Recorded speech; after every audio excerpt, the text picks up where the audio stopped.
এগুলা বলার আগে 10 বার চিন্তা করেন, আপনারও ভুল আছে। আসসালামু আলাইকুম।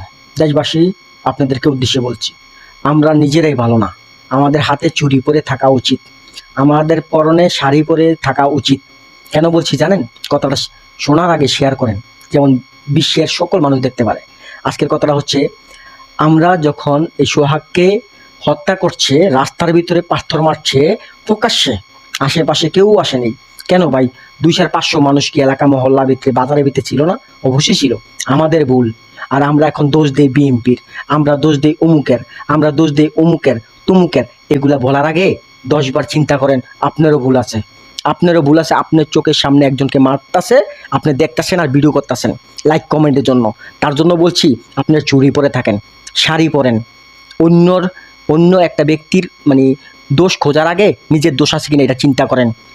আপনারা এখন দেখি গণমাধ্যমে কি যে একদলকে নিয়ে নাচানাচি করতেছেন, কি আনন্দ লাগতেছে আপনাদেরকে। একটা ব্যক্তি চলে গেছে, আপনাদের আনন্দ লাগতেছে। আর যখন যে জায়গায় মারলো ওই জায়গায় এলাকাবাসী সবাই ঘুমাইছিল, দিন দুপুরের বেলায় কাজটা হইলো, কিন্তু আমরা সবাই ঘুমাইছিলাম, তাই না? আগে বলছি, নিজের চরিত্র ঠিক করেন, পরে আরেকজনের চরিত্র আঘাত দেন।